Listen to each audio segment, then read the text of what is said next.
Pessoal, boa noite, sejam bem-vindos. Por favor, a sua Bíblia, Evangelho de João, o quarto Evangelho do Novo Testamento, capítulo 8.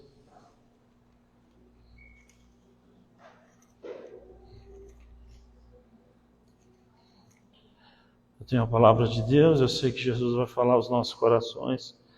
Capítulo 8.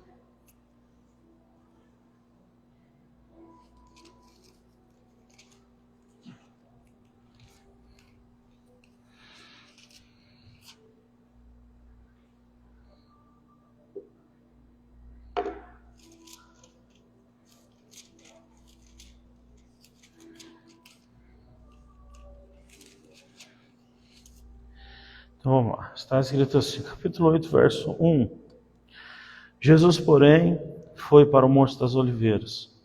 Ao amanhecer, ele apareceu novamente no templo, onde todo o povo se reuniu ao seu redor.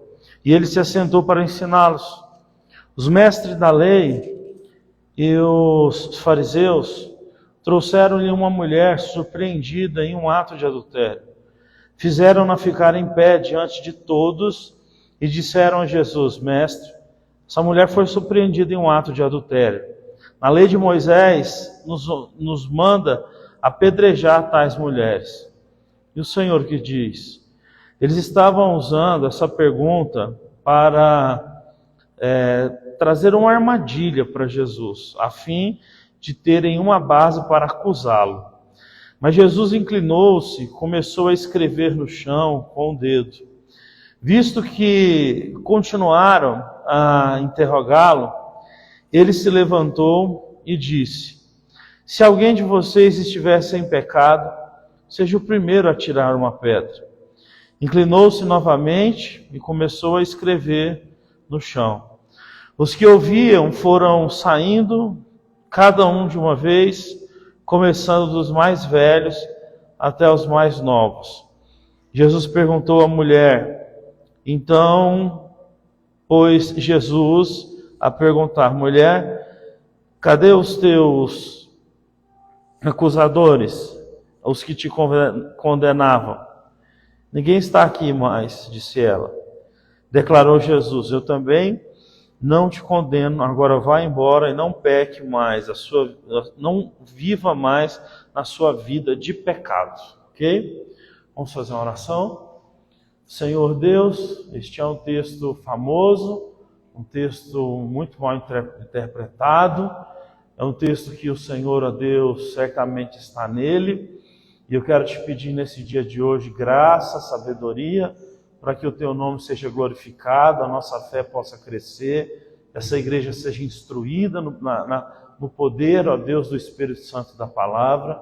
O Senhor abençoe as crianças, cada um de nós, perdoe os nossos pecados, cuide da nossa família, não nos falte nada, Senhor, e que nós possamos crescer muitíssimo para a glória do Senhor. Muito obrigado, em nome de Jesus. Amém. Amém. Jesus tinha feito muitas coisas num dia. Curado pessoas, se assentado no meio da rua para ensinar. Ele fez isso por diversas vezes. Isso a gente vai encontrar no capítulo 7. No final do capítulo 7, começo do capítulo 8, a Bíblia diz: E ele foi para o Monte das Oliveiras orar. Jesus, ele tinha uma forma diferente, né, de descansar. Quando Jesus tinha um dia muito corrido, você sempre vai encontrar na palavra assim: e Jesus subiu para o deserto, ou Jesus se afastou para cima de uma montanha. A forma como a Bíblia nos ensina a descansar, é o descanso da alma, é por meio da oração. Muitas vezes eu termino de pregar e eu até comento com a Angélica, eu falo, eu estou com cansaço, mas é um cansaço emocional, não estou fisicamente cansado, eu estou emocionalmente esgotado. E esse tipo de cansaço é diante de Deus, em oração, né? Você vai ver também que nos dias que Jesus triunfou, por exemplo, que ele curou pessoas e coisas tremendas aconteceram, ele, em vez também de juntar com os discípulos para fazer uma festa, comer alguma coisa que eles gostavam, primeiro ele tirava esse tempo para orar, e depois ele descia de novo para estar com as pessoas, porque Jesus participou de todas as festas que chamaram ele, né? Então Jesus, ele foi um homem que ele não era um eremita, alguma coisa assim contra as coisas humanas. Jesus participou de festas, Jesus sentou para comer com pessoas que alguns diziam que essas pessoas eram indignas. Então, o nosso Senhor Jesus, ele parece muito mais com a gente do que, por exemplo, com os monges, entendeu? Jesus, ele foi o homem do dia a dia. Ele era um homem comum, no sentido da palavra de que ele precisava, né, de pessoas. Ele escolheu a equipe dele. Ele um dia até pediu, né, pediu para Pedro, Tiago e João, por favor, venham vocês 3 orar comigo, porque eu não estou dando conta de orar. Ele pediu ajuda e oração. E esse é Jesus que a gente serve. Que primeiro, então, ele vai para o Monte das Oliveiras. E aí, quando ele desce, ele vai começar, então, a ensinar novamente. E aqui, o dia, então, já começa a raiar, né? E o texto sagrado vai dizer que já nessa época aqui, quando o sol começava a raiar, era costume as pessoas se reunirem nas sinagogas, né? Eram os locais criados pelos judeus para que eles pudessem se reunir e falar de Deus. Só uma coisa para você entender. Se você perguntar, pastor, em que época foram criadas as sinagogas? As sinagogas, ou então os espaços religiosos dos judeus adorarem a Deus, elas foram criadas nesse período, né, que entre Malaquias e Mateus. Entre Malaquias, que é o último livro do Antigo Testamento, e Mateus, tem 400 anos. Tá? E nesse período de 400 anos, teve então esse fortalecimento da fé judaica na expressão dos fariseus. Nessa época teve, por exemplo, guerras muito famosas como a Guerra dos Macabeus. Foi nessa época que Alexandre o Grande ele expandiu, né, os seus terrenos. Então, esse período histórico acontece entre Malaquias e Mateus. Então, nesse período aqui, né, em que Jesus não estava na terra e que nenhum profeta profetizou, segundo a palavra de Deus, foi que surgiram as sinagogas. E as sinagogas eram lugares que as pessoas se reuniam para falar de Deus. Porque até hoje tem gente que diz assim, esse negócio de igreja, isso aí é o povo que inventou, Deus está em qualquer lugar. Gente, desde que a igreja, esquece a questão da sinagoga, né? Porque Jesus sempre fez isso, todo dia de manhã ele ia ensinar nas sinagogas. Como judeu, ele ia lá, pegava o texto sagrado e explicava que a profecia estava se cumprindo na vinda dele. Todas as vezes ele fazia isso. Quando Jesus Cristo ele morre, ressuscita, vai para o céu, envia o Espírito Santo, as pessoas primeiro começam a se reunir em casas de forma fechada, porque elas estão sendo perseguidas. Agora, a partir do momento em que elas começam a se estabelecer, quando cristãos mais ricos pessoas mais ricas começam a se converter, eles começam então a ter lugares, por exemplo, eles separam casas inteiras que ninguém mora mais. Agora é só para todo mundo se reunir para falar de Deus. Então, assim, ter um lugar para se reunir para falar de Deus não é invenção do século XX, do século XVIII, século XVI, da igreja romana lá na época medieval. Não é, gente. É uma questão de lógica você entender isso, de você fazer uma pesquisa básica de como a igreja cristã ela se desenvolveu no século I e no século II. Entende? Então, isso precisa ficar claro para nós. Então, Jesus ele está ensinando essas pessoas no templo, e ele está falando sobre palavras dele. Até aqui, então, no momento, diz o texto, capítulo 8, nós lemos, verso número 1, 2, ao amanhecer, então, ele estava ali no templo, reuniu com o povo, como eu disse, começou a ensinar.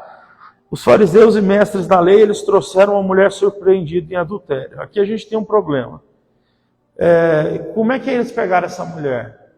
Pegaram ela no ato, porque a Bíblia diz o seguinte, nas leis de Moisés diz, que se você pegasse um homem e uma mulher no ato, os dois tinham que ser colocados em praça e apedrejado os dois, tá? Está lá em Deuteronômio 22.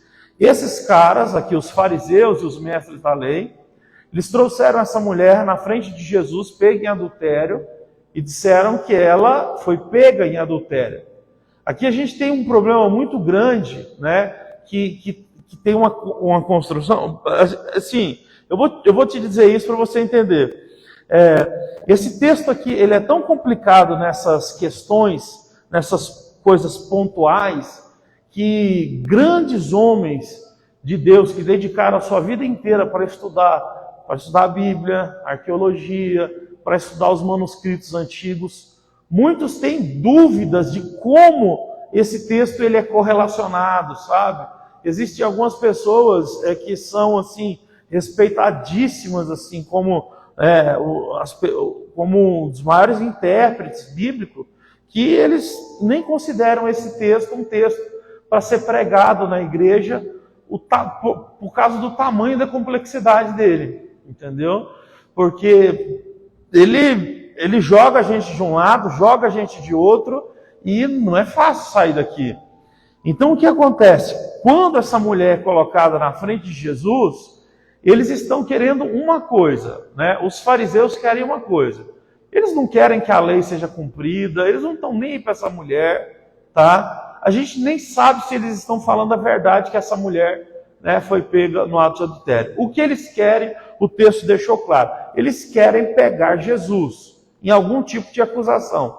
Como isso se daria? Se Jesus, de alguma forma, né, desse algum sinal errado, né? Ou então falasse, vocês têm que aplicar a lei dessa forma. E aquilo, se fosse contra o Antigo Testamento, Jesus seria pego, e ele, como um líder religioso, então ia ter que ter as suas consequências, pagar as suas consequências. Agora, veja bem, o que está em questão aqui, para mim e para você, é que o texto sagrado, a Bíblia, ela está sempre nos jogando de um lado para outro. Olha, no mesmo momento em que nós temos pessoas gritando, tem uma mulher que adulterou contra o seu marido, nós temos homens de outro lado gritando assim, eu sou santo, eu nunca cometeria um pecado desse. Na vida, nós vamos sempre estar caminhando nesses dois extremos, e eu não sei qual é o mais perigoso, tá? Você vai encontrar sempre dentro das igrejas pessoas, né, que tem aquele ar de santidade, aquele ar de soberba, aquele ar de que ora mais, de que faz mais para Deus, de que nunca fez uma coisa errada, aquela coisa toda. E você também vai encontrar na igreja pessoas que estão há muitos anos lá e que já deveriam ter largado certas coisas na sua vida, mas andam cometendo pecados um atrás do outro, como se não existisse Deus, como se não existisse inferno, como se não existisse vida cristã. Então a gente está aqui dos dois lados. É por isso que é difícil, né? É por isso que o texto vai dizer que Jesus ele agachou e começou a escrever no chão, né? Por que Jesus agachou e começou a escrever no chão? Não sei. As pessoas elas são muito doidas em querer saber o porquê disso. Não sei se você já ouviu uma pregação sobre isso aqui, mas inventam de tudo. Jesus agachou por causa disso. Ele agachou porque não tem nada a ver. Por quê, pastor? Não sei. Entende? Tem gente que acha muito difícil falar não sei. Tem gente que acha muito difícil não ter resposta para tudo. A maioria das coisas nós queremos ter respostas. A gente sabe, a gente tem dificuldade de parar e dizer, daqui para frente eu não sei. Eu não sei o que Deus faz daqui para frente. Eu não sei explicar por que Deus deixou aquela criança morrer. Eu não sei. Simplesmente eu não sei. Então tem momentos da nossa vida que a gente precisa entender que nós não vamos ter resposta. E está tudo bem. Você não tem menos fé por isso, você não é menos espiritual por isso, você não é um descrente por causa disso, você é um ser humano. E a Bíblia diz que tem coisas que Deus, Ele não vai falar para os seres humanos. Deuteronômio 29 diz algumas coisas que Deus fala e outras que Ele não fala. Que ele recolhe para Ele mesmo e fica escondido com ele, certo? Então, nós estamos diante de um texto que é isso aqui. Nós estamos diante de um texto em que tem coisas espirituais escondidas. A gente não sabe se eles pegaram essa mulher aqui de uma forma maldosa. Eles poderiam ter pegado uma mulher pobre e colocar ela nessa situação, porque eles não estavam nem aí para as pessoas, esses caras, esses fariseus. Então a gente está diante de uma verdade espiritual oculta, a gente não sabe quem é essa mulher. A gente está diante de homens que o quê? Que rogam para si o direito de serem espirituais e religiosos, são os fariseus.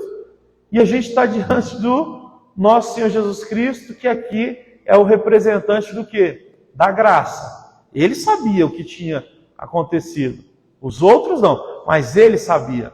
Aqui está o ponto. E a gente precisa entender esse ponto.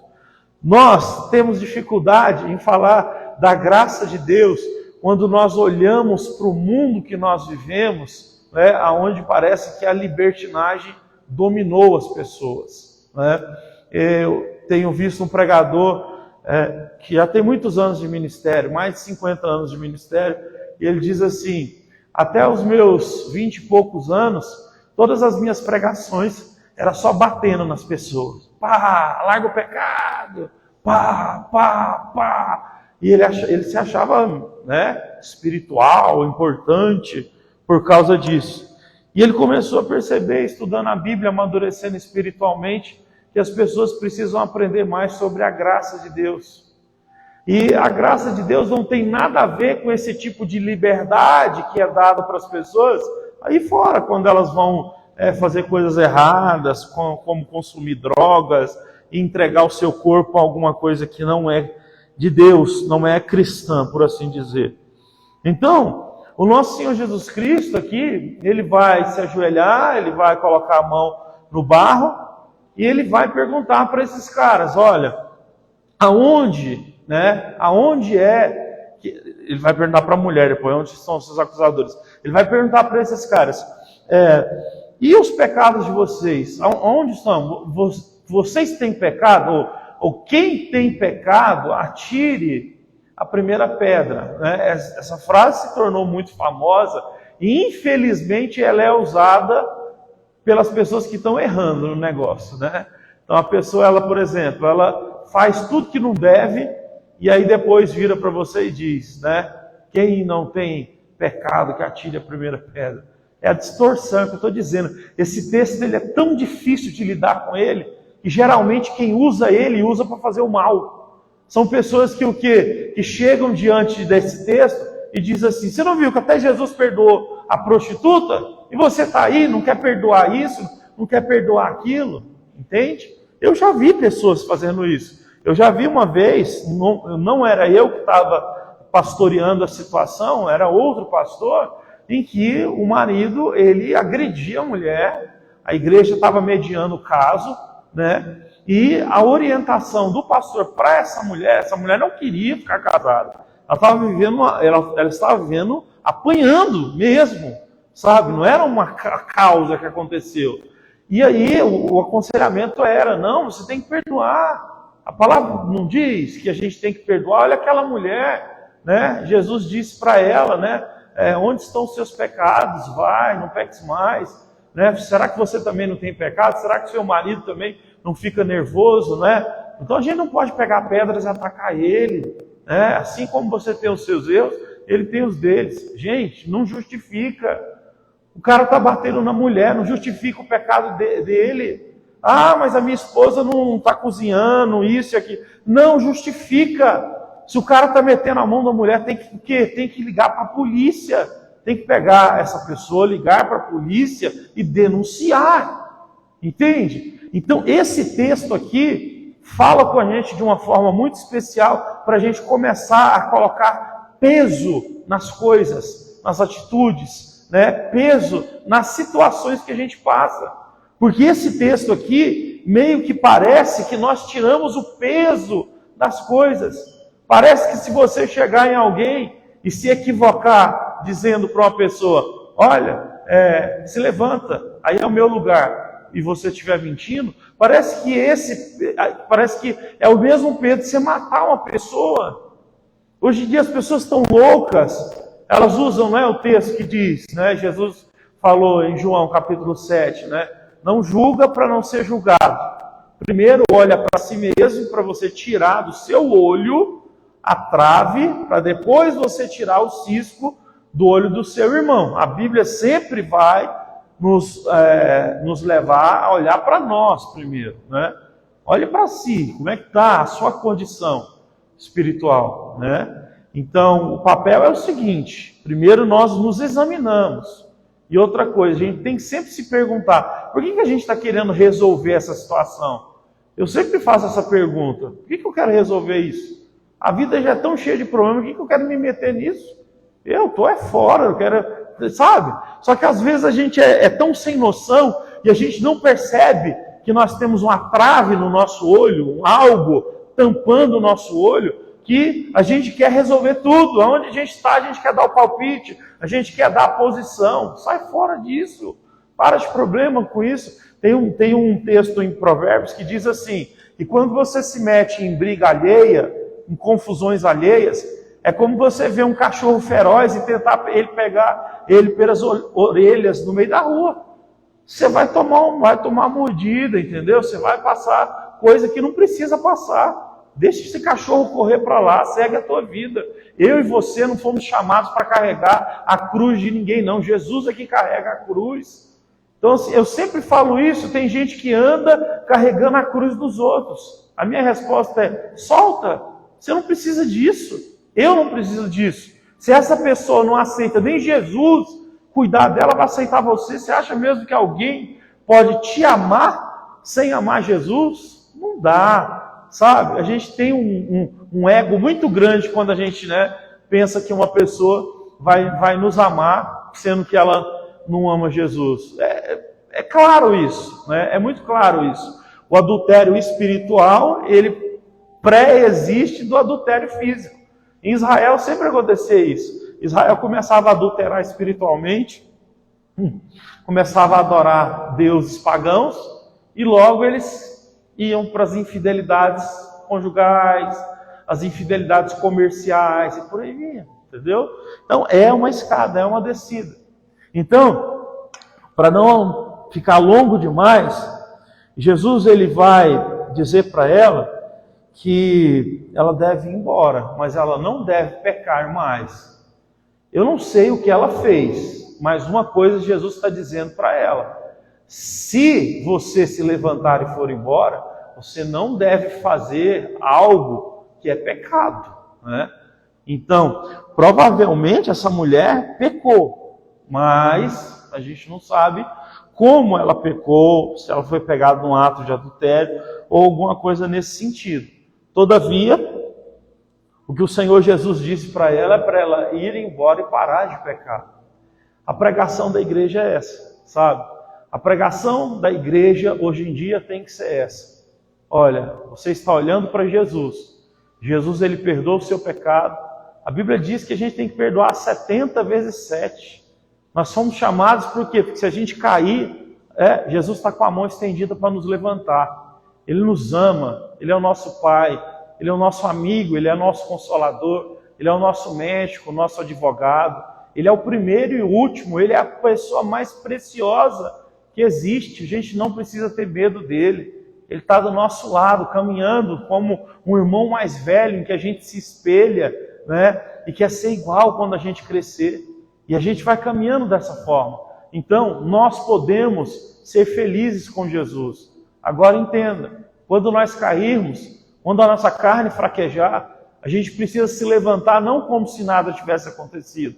A gente se levanta dizendo: Senhor, me perdoe, porque eu entrei por um caminho que não é o que o Senhor está me ensinando. E o caminho que não é o que o Senhor está me ensinando, ele leva à morte.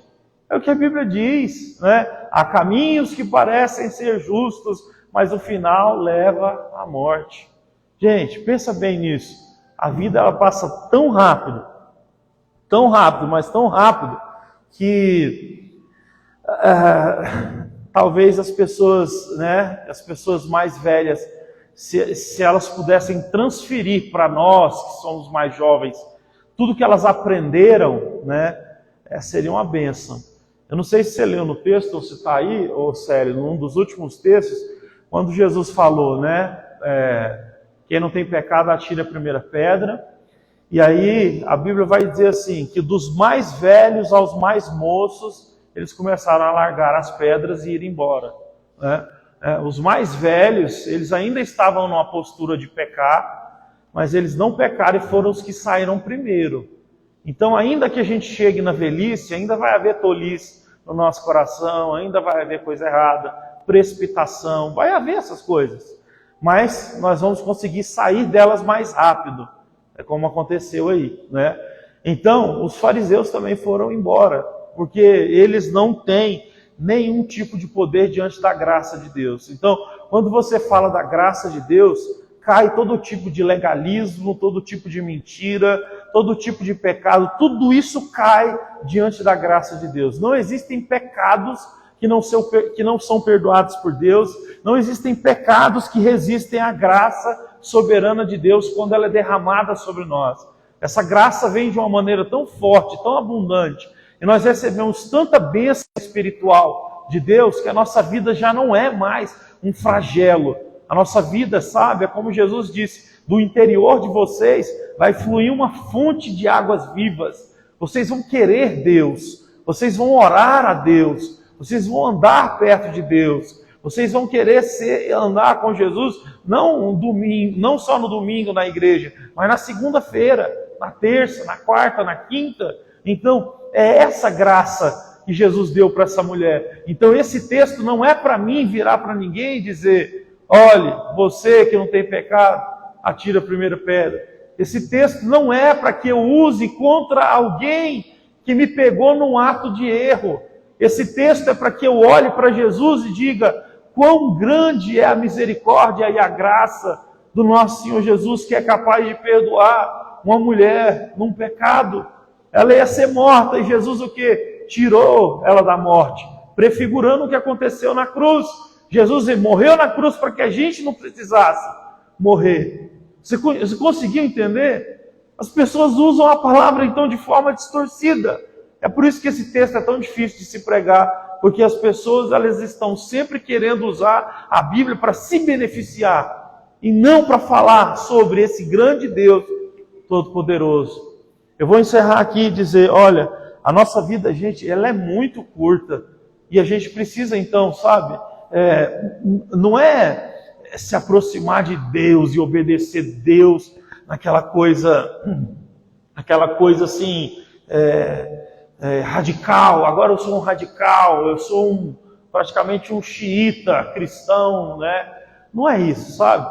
A gente deve aproveitar a vida nessa graça de Deus, sabe? De orar e pedir, Senhor, eu quero viver essa graça.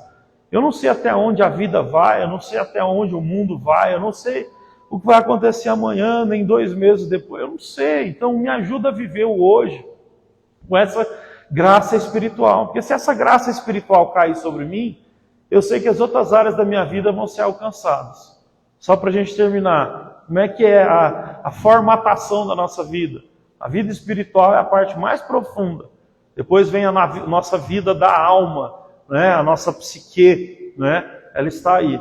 Depois vem a nossa vida no corpo. Depois da nossa vida no corpo vem as pessoas mais importantes, né? Os familiares. No porvim você tem o trabalho e a igreja e a importância que essas duas coisas têm na sua vida. Então, se você se desestabiliza lá na vida espiritual, o resto vai começar a dar problema, vai começar a cair. Então nós não podemos fazer isso. Eu termino contando um exemplo só de um humorista. Ele imitava muito a Dilma, ele era bom pra caramba, mas desde que a Dilma saiu fora, ele meio que sumiu, né? Porque ficou muito caracterizado como um cara que imitava um personagem só. E aí ele estava no programa, eu vi ele hoje num podcast, e aí ele foi e falou lá pro cara do podcast, falou assim, olha, aí eu fiz bariátrica. Aí o cara falou assim, e aí, o que você achou? Ele falou, nossa, foi ruim demais. porque agora meu corpo não absorve vitamina, sei lá o que, mas eu tive que fazer porque eu tinha um problema seríssimo, porque eu tinha a apneia do sono e eu parava de respirar 50 vezes enquanto eu dormia. Aí eu fui mostrar para a Angélica, por quê? Porque eu estou para fazer a bariátrica, só que eu acordo 107 vezes durante 1 hora enquanto eu estou dormindo. Tipo assim, é tão grave, mas tão grave, que a chance de eu dormir e não acordar, ela é uma chance assim, bem real mesmo, sabe? Não é uma coisa de tipo assim só, você vai deitar e talvez, né, morre igual qualquer um. Assim, é algo muito grave que tem que ser tratado, né? Que é o que a gente está fazendo, que eu estou fazendo. Então, assim, a nossa vida ela tem que ser tratada dessa forma, né? A maioria de nós, a gente pensa assim, poxa, eu posso dormir agora e não acordar. Mas, assim, isso tem que ser uma realidade para nós. Literalmente, eu posso não acordar amanhã quando eu dormir. Então, se isso acontecer, né, eu posso dizer, eu vivi Jesus, eu falei de Jesus para as pessoas da minha família, elas estão com Jesus, e as coisas vão correr bem, porque se Jesus está na frente, né, o resto com certeza vai ser uma bênção. Então, gostaria de te chamar para você se colocar de pé, para a gente fazer uma oração. E que a nossa oração seja essa: Senhor, derrama a sua graça. Eu preciso da sua graça. A sua graça é maior do que os meus pecados. A sua graça é maior do que o meu desespero. A sua graça é maior do que tudo isso. Vamos também cantar um louvor aí. Nós estamos no horário, está tudo beleza, graças a Deus. Vamos orar. Senhor, eu estou aqui nesse dia e quero orar, Pai, pelos meus irmãos que aqui estão. Se a sua graça for liberada sobre nós nesse dia de hoje, esse culto alcançou o propósito. Eu quero te pedir, ó Deus, que o que o Senhor separou nos céus para nós, o Senhor possa derramar nesse dia de hoje. A sua palavra diz que bendito é o Senhor Jesus Cristo, que já liberou nas regiões celestiais todas as bênçãos que foram dadas a nós quando o Senhor Jesus Cristo morreu e ressuscitou. Nós estamos livres. A sua palavra diz que já não há nenhuma condenação para os que estão em Cristo Jesus. Mas eu sei que nós que estamos aqui, às vezes nos enfraquecemos pelo medo, pela ansiedade, pela angústia, pela frustração, pela tristeza, mas a verdade é que a graça é maior. Por isso está escrito, aonde abundou o pecado, sobreabundou a graça. Bendito seja o seu nome, Senhor. Aceita a nossa adoração. Derrama a sua graça sobre nós. No nome de Jesus. No nome de Jesus. Vamos cantar. Pelo tirou no jardim, sua humildade colocou jardim em mim. Se eu vendesse tudo que tenho em troca,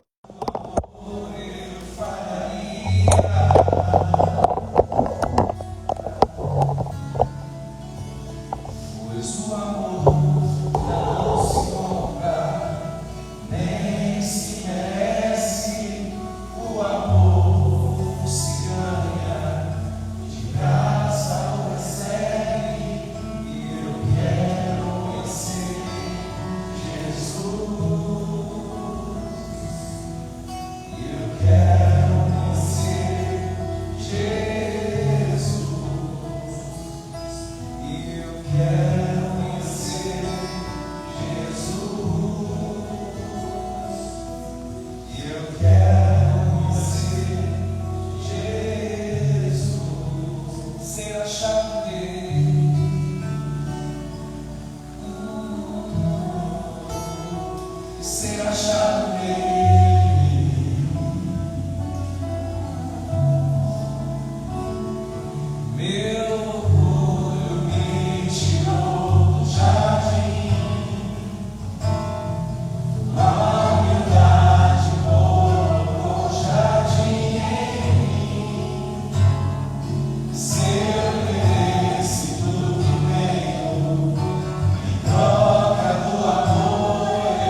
Isso é uma coisa que os meus filhos vivem desde pequenos, sabe?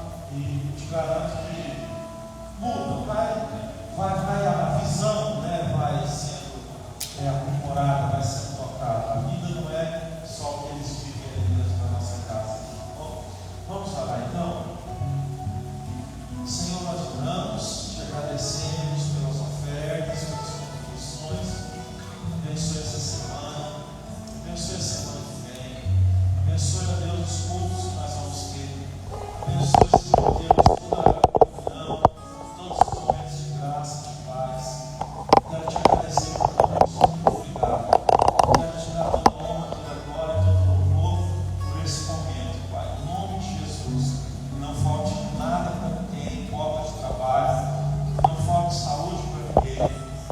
Todos nós possamos nos levantar todos os dias para a glória do Senhor.